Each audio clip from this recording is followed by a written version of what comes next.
इस राष्ट्र के लिए, इस धर्म के लिए, संस्कृति के लिए अपना सब कुछ न्यौछावर कर दिया, सब कुछ न्यौछावर कर दिया।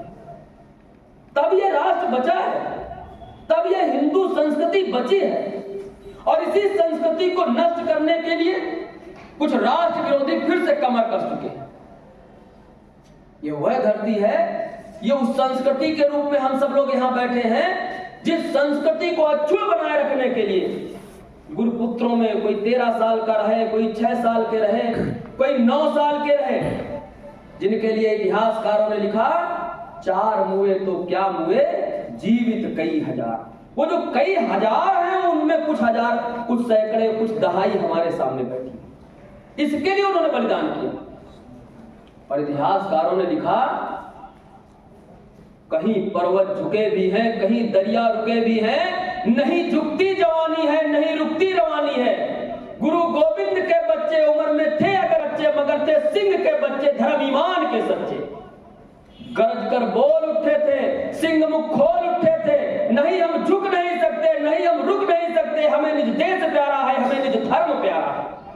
ये वो बातें कह रहे हैं जिनकी उम्र 11 वर्ष 13 वर्ष की थी। औरंगजेब ने कहा इनको दीवार में चुनवाएंगे। फतेह सिंह से कहा जो छोटे थे कि तुमको हम जीवन दे सकते हैं यदि तुम इस्लाम स्वीकार करो। फतेह सिंह ने कहा जो इस्लाम स्वीकार करते हैं क्या वो मरते नहीं? इस राष्ट्र के लिए मर करके इसकी संस्कृति को जीवित रखने का काम हमारे पुरखों ने किया। रखो ईंटें, रखो गारे, चुनो दीवार हत्यारे, निकलती सांस बोलेगी, हमारी लाश बोलेगी, यही दीवार बोलेगी, हजारों बार बोलेगी हमारे देश की जय हो, हमारे धर्म की जय हो, हमारे धर्म की जय। इस संस्कृति के वाहक हम लोग हैं, तब यह देश बचा है, तब हमारी संस्कृति बची है, तब सभ्यता बची है, तब तिलक बचा है, तब जनेऊ बचे हैं, तब आज इस देश में जय श्री राम के नारे लग रहे हैं। वरना जिनके पुरखे नहीं लड़े, वो ईरान होगा, इंडोनेशिया होगा, फारस होगा, अफगानिस्तान होगा, बांग्लादेश होगा, जिनके पुरखे नहीं लड़े, ऐसे लोग आज दाढ़ी टोपी लगा करके अल्लाहू अकबर जप रहे हैं और ऐसे ही नमूने इस देश को कह रहे हैं हम इस देश में शरीयत लाएंगे। कौन इस देश को शरीयत से बचाएगा? हमारे आपके पुरखे लड़े हैं, मरे हैं, तब ये संस्कृति बची है। और जो लड़े हैं उन्हीं के वंशज हम आप यहां बैठे हैं। इस देश में 2 संस्कृतियां काम कर रही हैं। एक मर्यादा पुरुषोत्तम भगवान श्री राम की संस्कृति है, जिनकी कर्म भूमि में हम सब लोग यहां पर आज बैठे हुए हैं। और एक संस्कृति औरंगजेब की थी, जिसने अपने बाप को जेल में डाल दिया। उसके भी 4 भाई थे, दारा, सूजा, सिको, और उन सब को जेल में डालकर बंदी बनाकर गद्दी पाई। और एक मर्यादा पुरुषोत्तम भगवान श्री राम थे, जिन्होंने भाई के लिए त्याग दिया और भाई ने उनकी खड़ाऊ रखकर शासन किया।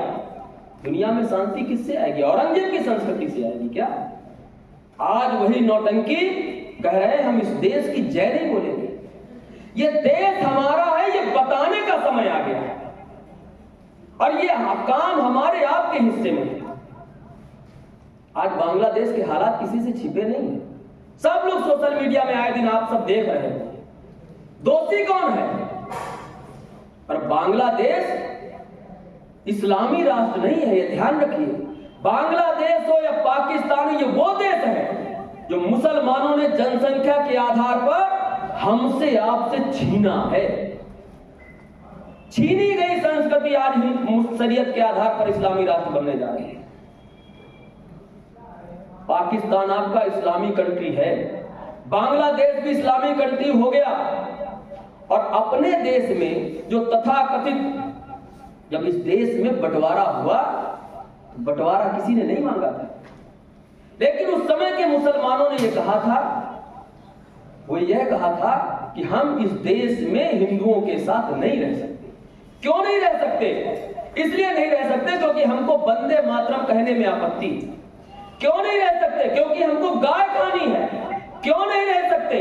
क्योंकि हम इस देश की जय नहीं बोल सकते। क्यों नहीं रह सकते? क्योंकि हमको मजारें खड़ी करनी है। क्यों नहीं रह सकते? क्योंकि हमको शरीयत के आधार पर जीना है, हमें संविधान नहीं पसंद है। इसलिए हम इस भारत में नहीं रह सकते। फिर क्या करना? हमको अलग देश चाहिए, उस समय के मुसलमानों ने कहा। और यही सच है, इस देश का बंटवारा हो गया। और वो बंटवारा हमारे घर जैसा बंटवारा नहीं हुआ, जैसा हम सब लोग भी बंटवारे करते हैं। गांव में होते हैं, घरों में होते हैं, खेत के बंटवारे होते हैं, लेकिन संस्कृति के आधार पर इस देश का बंटवारा हुआ, धर्म के आधार पर इस देश का बंटवारा हुआ। और जिन नौटंकियों ने कहा था कि हम इस देश की जय नहीं बोलेंगे, उस समय के लोगों ने, जो नेतृत्व था देश का, सही किया, गलत किया, करना चाहिए था, नहीं करना चाहिए था, उस बात को छोड़ दो। हम मान लेते हैं बंटवारा हो गया। बंटवारा ये हुआ था कि जिनको शरीयत चाहिए, जिनको मजारें खड़ी करनी थी, जिनको गाय खानी थी, जिनको देश की जय नहीं बोलनी थी, ऐसे लोगों के लिए पाकिस्तान बनाया गया। ऐसे लोगों के लिए बनाया गया था ना, उनको पाकिस्तान जाना चाहिए। और वो नमूने उसमें 2.5 करोड़ योजना पूर्वक भारत में रुक गए। और वो 2.5 करोड़ आज 25 से 30 करोड़ लोग हो गए हैं। और वही फिर हमारी आपकी छाती पर मूंग दल रहे हैं और कहते हैं हमको यहां भी गाय खानी चाहिए। इस देश को हम धर्मशाला बनाएंगे क्या? यह किसी की खाला का घर है क्या?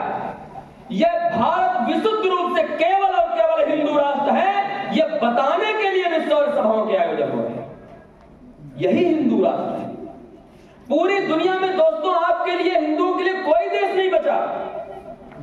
म्यांमार से भाग भाग कर भगाए गए जो रोहिंग्या मुसलमान हैं, ऐसे 2.5 से 5 करोड़ बांग्लादेशी और रोहिंग्या मुसलमान भारत में रह रहे हैं।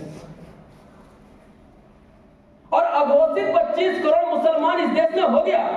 लव जिहाद के नाम पर हिंदू बहन बेटियों का बलात् धर्मांतरण हो रहा है। ऐसे चलेगा क्या? हम आप शांत बने रहेंगे? और दोस्तों, समय रहते यदि नहीं जगे तो ये समझ लो, हमारी आने वाली पीढ़ी तिलक लगा पाएगी क्या? गर्व से हिंदू कह पाएगी क्या? भारत माता की जय बोल पाएगी क्या? यह सोचने का विषय है।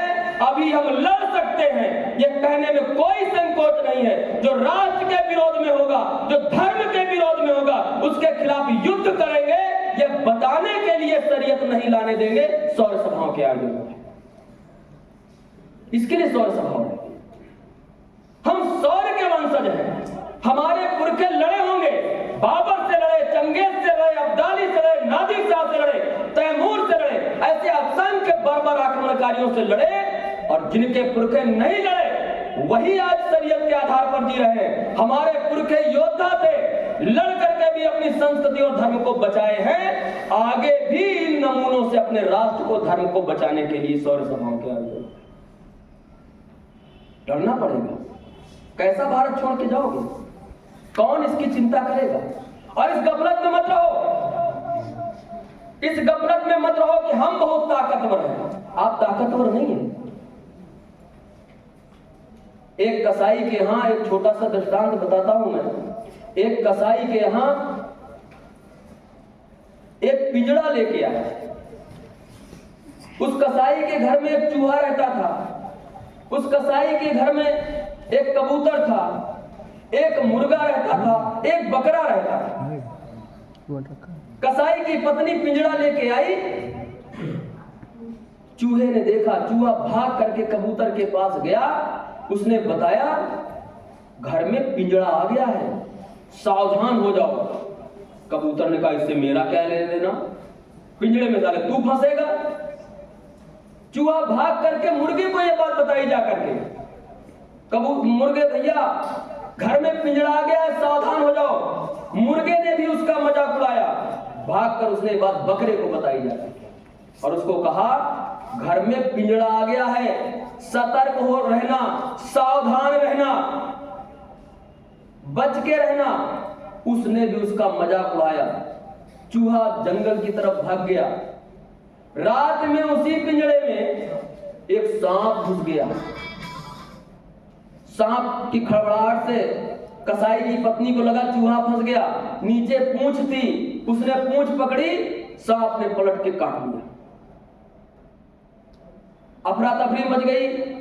पति दौड़ करके गया, हकीम को लिवा के लाया। हकीम ने उसको देखा, उसने कहा अरे बच सकती है कबूतर का, इसको सूप पिला दिया जाए। जो कबूतर अभी कह रहा था मुझसे क्या, ये तो तेरी समस्या है, वो कबूतर सूप बन चुका था। कुछ आराम मिला तो लोगों ने सुना, उसके रिश्तेदार मिलने आए, तो भोजन कहां से हो, तो बोला मुर्गे को काट दो। मुर्गा इस समय फ्राई हो रहा था, जो कह रहा था मुझसे इस समस्या से क्या लेना। पूरी तरह से कसाई की पत्नी ठीक हो गई, तो तमाम लोग उसको मिलने आए, शुभकामनाएं देने आए। तो जो बकरा कह रहा था मुझसे क्या, उसका भी बराबर हो गया था। इस गफलत में मत रहो कि यह समस्या केवल बजरंग दल की है, विश्व हिंदू परिषद की है, संघ की है, यह संपूर्ण हिंदू समाज की समस्या है। हम तो जब मुगल काल से तब भी यही कह रहे थे, तब भी हम आगाह कर रहे थे समस्या अनंत है, सावधान हो जाओ।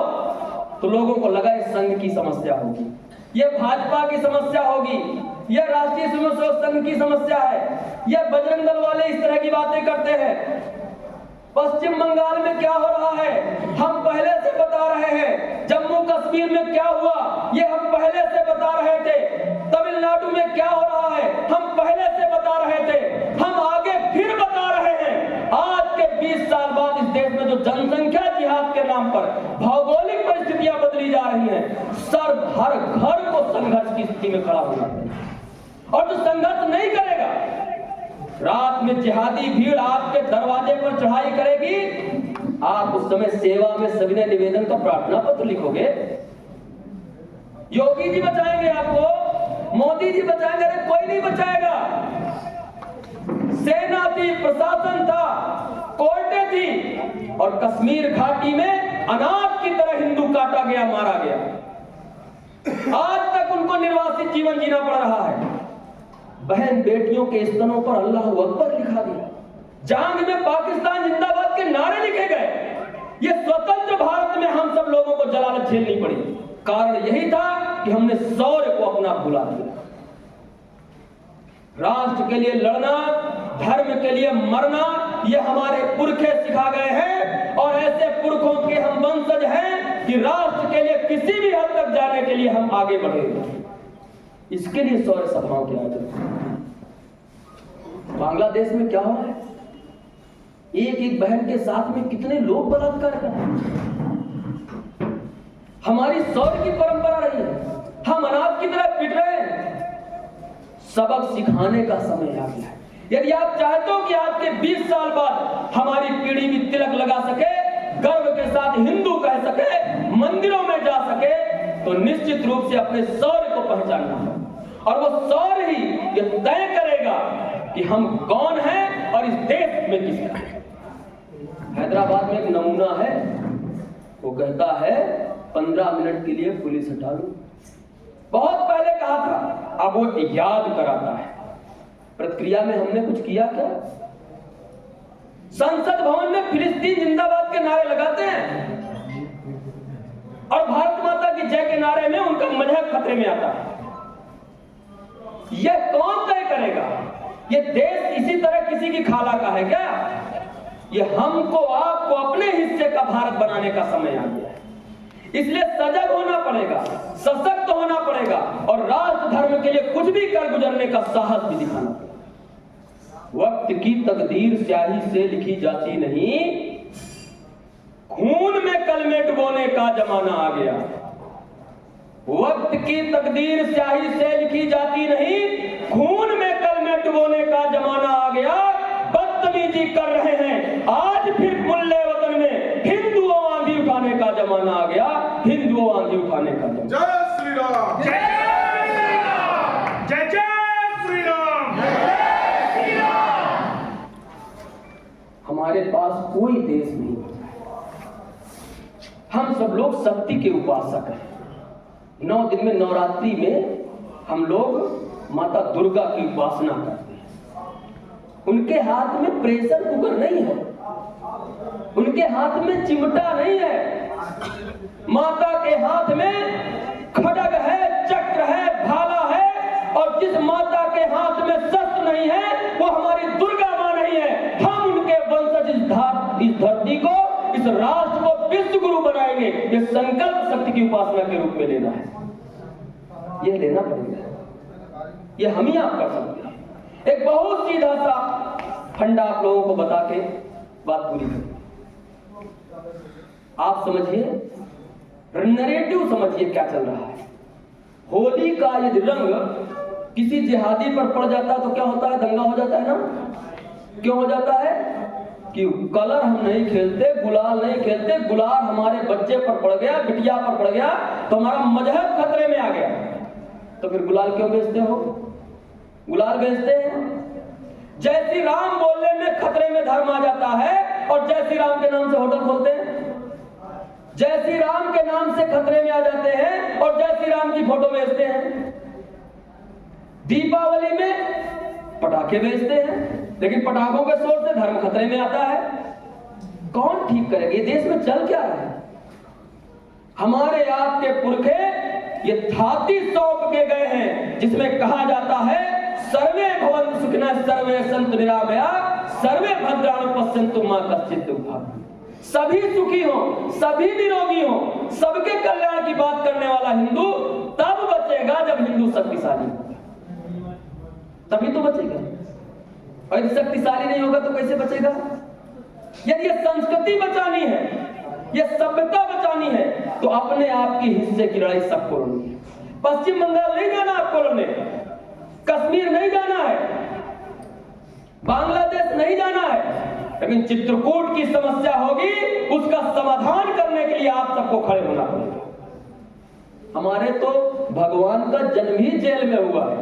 धर्म के लिए, राष्ट्र के लिए जेल जाना पड़े, ऐसी कई जन्मों की जेलें स्वीकार हैं, किंतु जिहादी जो इस देश में नंगा नाच कर रहे हैं उसकी छूट नहीं देनी है। इसको बताने के लिए हम सब इकट्ठा हुए, ऐसे नहीं दे सकते। एक काम लोग सोच रहे हैं जब ऐसा संघर्ष आएगा हम देख लेंगे, ऐसा आप नहीं देख पाएंगे। हाथ से समय निकल रहा है, बड़ी तेजी से बढ़ रहा है।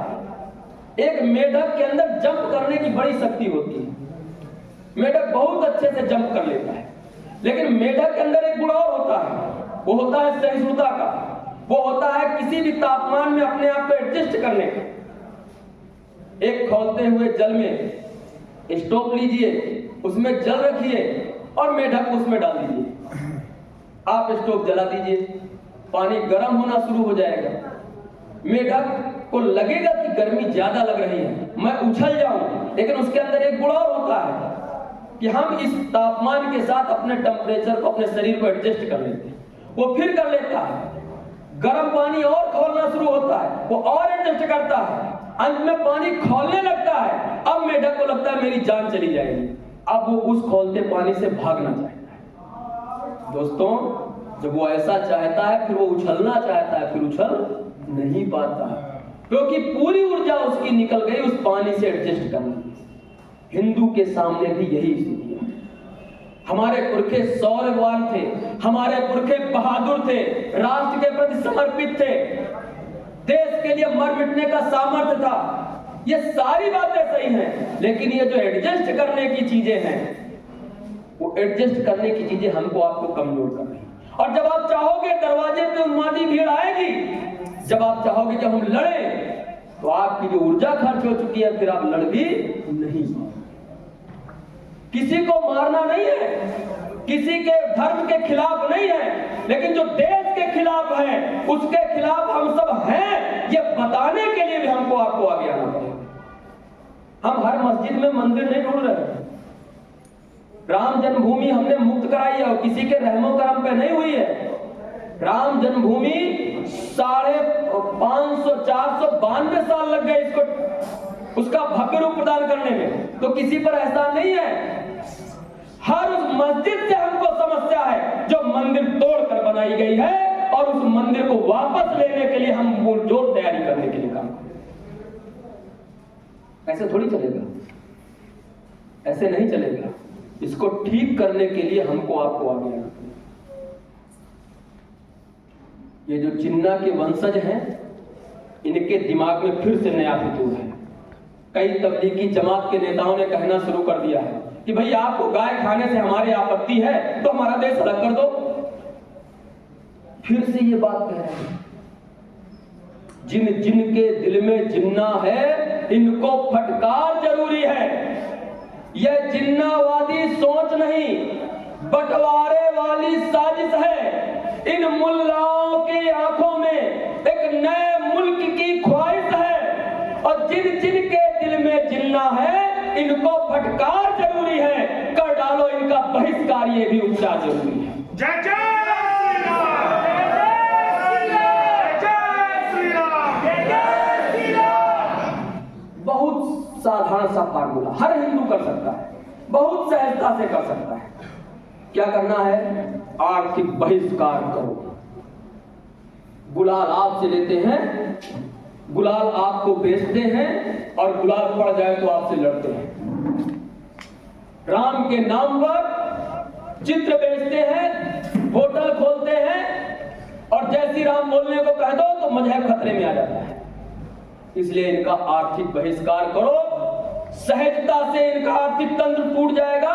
ये सब फिर से कटोरा लिए घूमते हुए नजर आएंगे। इन जालिम नमक हरामों से पंचर जुड़वाना बंद करो। अपने घर की शादी में इन बाणों का भोंपू बजवाना बंद करो। इनकी गुमटी में बाइक की सर्विस करवाना बंद करो। इन बाबर की औलादों से अब बाल कटाना बंद करो। इन्हें बता दो जिन्ना की पैदाइश मारी जाएगी और भारत विरोधी सोच रखी तो खाद उतारेंगे। ये हमारा देश है, यहां कुछ भी नहीं चलेगा, कुछ भी करने के लिए स्वतंत्र नहीं है आप। ये देश की संस्कृति के कुछ मानक हैं, या शरीयत से चलने वाला देश नहीं है। यह संविधान से चलेगा देश और यह जलालत आज से नहीं है दोस्तों। 16वीं शताब्दी में कोई सिकंदर लोदी भी आया था। एक यहां पर कांग्रेस पार्टी है, आजादी के समय से इस देश पर उसने लंबे समय तक नेतृत्व किया। और दोस्तों, राष्ट्र विरोधियों को कैसे महिमा मंडन किया जाए, इसके लिए उसने 5 शिक्षा मंत्री प्रारंभ काल से कांग्रेस ने मुसलमान को बनाया। इसलिए बाबर महान हो गया, इसलिए आज भी हुमायूं रोड बनी हुई है, इसलिए औरंगजेब पूजा जाने लगा, इसलिए टीपू सुल्तान की जयंती मनाई जाने लगी। इसको ठीक करने के लिए हमारी आपकी जिम्मेदारी। एक मूवी आई थी, आप लोगों ने देखी होगी, चाइना गेट। चाइना गेट देखी है कि नहीं देखी है, वरना देख लीजिएगा। उसका एक दृष्टांत मैं बताता हूं। उस चाइना गेट में एक जगीरा डाकू होता है और एक बार वो गांव को घेर लेता है और गांव को घेरने के बाद लोगों को बताता है कि मुखिया निकलो। मुखिया को ललकारता है, घर के लोग मुखिया जी को रोकते हैं कि आप मत जाइए बाहर। फिर इसके बाद मुखिया को लोग बताते हैं पूरी तरफ से गांव को डाकुओं ने घेर लिया, जाना तो पड़ेगा ही। मुखिया जी बाहर आते हैं, ताकतवर थे मुखिया जी। मुखिया जी ने कहा कि अब यहां कुछ ट्रिक अपनाई जाए। मुखिया जी ने कहा, जगीरा यदि हिम्मत है तो 2 पे 2 लड़ाई हो, तू अकेला मैं अकेला आज लड़ लेते हैं। मुखिया ने कहा जगीरा ने कहा जे बात हुई। साला इस गांव में कोई तो मुझको बहादुर मिला जो जगीरा से लड़ने का साहस रखता है, और वो लड़ते हैं। जब लड़ाई होती है, जगीरा बोलता है, अरे मुखिया जे का बात हुई, हमारी बात तुम्हारी तो अकेले अकेले लड़ने की हुई थी, जब बेटवा को कायली वाला है। मुखिया जी पीछे देखते हैं, क्या मेरा बेटा भी पीछे आ गया? और जैसे ही मुखिया जी पलट के पीछे देखते हैं, वैसे ही जगीरा खंजर उनके सीने में घुस जाता है। मुखिया जी मर जाते हैं। जगीरा हंसता है और वो कहता है, मैंने लोमड़ी का दूध पिया, कुत्ते का मांस खाया, तब जाकर के जगीरा बना है। और एक बात और कहता है, वो बात बताने के लिए मैंने छोटा सा दृष्टांत आपको बताया। वो कहता है, जगीरा से लड़ने का साहस तो खड़ा कर लोगे, लेकिन जगीरा जैसा कमीनापन कहां से लाओगे? ये वही कांग्रेस पार्टी है। आजादी के बाद इस देश की बागडोर जिसको सौंपी गई, वो कमीनापन की हद पार कर गई। वो कमीनापन यहां तक आ गया है दोस्तों, जय भीम जय मीम के नारे लगने लगे, जाति जनगणना की बात होने लगी, गंगा जमुनी तहजीब की बात होने लगी कि जय भीम आ कहां से गया। संत रविदास जी महाराज जी का इतिहास पढ़ा, कभी रविदास वाणी पढ़ी। जब सिकंदर लोदी, संत रविदास जी जिनकी शिष्या महाराजा परिवार की कुलवधू तक हुआ करती थी, मीराबाई जिनकी शिष्या थी, ऐसे संत रविदास जी महाराज जी को मुसलमान बनाने के लिए सिकंदर लोदी ने एक सदना फकीर हुआ करता था, उस समय का बड़ा योग्य मुसलमान था, उसको भेजा कि जाओ इनको इस्लाम में परिवर्तित करो। संत रविदास जी के साथ रहते हुए सदना फकीर स्वयं हिंदू बन गया। उसको लगा तो गड़बड़ हो गया, कैद कर लिया संत रविदास जी महाराज को। रविदास वाणी पढ़े, संत रविदास जी महाराज के चाहने वाले रैदास बिरादरी के थे। सिकंदर लोदी को उन्होंने कहा, मैं नहीं दब्बू बाल गंवारा, मैं नहीं दब्बू बाल गंवारा, गंग त्याग गहु ताल किनारा, चोटी सिखा कबहू नहीं त्यागू, तुमसे सा सत्य कह देऊं, कंठ कृपाण का करो प्रहारा, चाहे डुबाओ सिंधु मझारा। मैं दब्बू नहीं हूं, मैं कायर नहीं हूं, मैं सठ नहीं हूं, जो मैं गंगा को त्याग करके तालाब को चुन लूं। गंगा किसको कहा? सनातन धर्म को। तालाब किसको कहा? इस्लाम धर्म को कहा। और आगे उन्होंने कहा, वेद धर्म सबसे बड़ा अनुपम सच्चा ज्ञान, फिर क्यों मैं छोड़ू इसे, पढ़ लूं झूठ पुराण, वेद धर्म छोड़ू नहीं, कोशिश करो हजार, तिल तिल काटो चाही, गोदो वंग कटा। ये हमारी हिंदू संस्कृति थी, धर्म के प्रति समर्पण था, राष्ट्र से प्रेम था, तब यह संस्कृति बची है, तब यह धर्म बचा है। और उसके लोग बरगला करके, कोई रावण होगा, कोई ओवैसी होगा, ऐसे नमूने। और कांग्रेस के ये सब कंडेंसर हैं। कांग्रेस तो डिफ्यूज हो गई, अब उसके जो कंडेंसर हैं, चाहे वो सपाई हो, चाहे आप ये हो, ये लोग उसको पंखे को गति देने का काम जो कंडेंसर करता है, वो कांग्रेस विचारधारा का काम बढ़ाने का। ये सपाई, आम आदमी, ये तमाम जो छोटे छोटे कंडेंसर बने हुए हैं, उस विचारधारा को बढ़ाने के लिए ये काम कर रहे हैं। इसलिए जात जनगणना का भूत शुरू कर दिया गया है कि जात के आधार पर हिंदू समाज को बांटो। जिनके त्योहार एक हैं, जिनकी संस्कृति एक है, जिनकी परंपरा एक है, जिनके त्योहार में होली खेलने की परंपरा है, जो गंगा को मां मानते हैं, जो हिमालय को देवता मानते हैं, जो त्योहारों को पूजते हैं, ऐसे लोगों को जात के आधार पर बांटने का काम वो कांग्रेस और उसके कंडेंसर करना शुरू कर देते। हिंदू बटेगा तो हिंदू कटेगा, ये सोच बना करके फिर से एक भूत खड़ा किया गया है। उस भूत को पराभूत करने का काम हिंदू तरुणाई को करना है। यह बताने के लिए सौर सभाओं के आयोजन, यही बताने के लिए आए। हमको, आपको, हम सबको मिलकर इस राष्ट्र को फिर से विश्व गुरु बनाना है। और ये तब संभव होगा जब हम आप अपने पुरखों को याद करेंगे, उनके शौर्य को याद करेंगे। खबरदार जो समझा कि हिंदू की तलवार सोई है, खबरदार जो समझा कि हिंदू की तलवार सोई है, जिसे सुनकर दहलती थी कभी छाती सिकंदर की, जिसे सुनकर की कर से छूटती थी तेग बाबर की, जिसे सुन शत्रु की सेना बिखरती थी, सिहरती थी, विसर्जन की सड़ले डूबती नावें उभरती थी, हुई नीली की जिसकी चोट से आकाश की छाती, न ये समझो कि थमनी में लहू की धार सोई है। खबरदार जो समझा कि हिंदू की तलवार सोई है। फिरंगी से जरा पूछो कि हिंदुस्तान कैसा है, फिरंगी से जरा पूछो कि हिंदुस्तान कैसा है, कि हिंदुस्तानियों के रोज का तूफान कैसा है। बसा है नागबाबी में मगर वो छेड़ने वालों, न यह समझो कि जीवित नाग की फुंकार सोई है। खबरदार जो समझा कि हिंदू की तलवार सोई है। ये शौर्य हमारी पूंजी है। ये शौर्य सभा के माध्यम से हम सब अपना शौर्य जगाएंगे और मां भारती को फिर से विश्व गुरु बनाएंगे। ये संकल्प लेकर के यहां से हम सब लोग जाने वाले हैं। हम अपने हिस्से का भारत हमें आपको बनाना पड़ेगा, ये हम सब की जिम्मेवारी है। हमारे आपके हिस्से का भारत हमको आपको बनाना है। हम जहां पर रहते हैं हमारे हिस्से का भारत वही है, और उस भारत को मां भारती के वैभव के साथ, अपने संस्कृति और परंपराओं के साथ उसको अक्षुण्ण बनाएंगे। यही संकल्प यहां से लेकर के जाना है। एक नारा लगाएंगे, आप सब लोग बोलेंगे, मैं बोलूंगा भारत हिंदू राष्ट्र है, आप बोलेंगे यही हमारा नारा है, भारत हिंदू राष्ट्र है, भारत हिंदू राष्ट्र है, भारत हिंदू राष्ट्र है, जय श्री राम।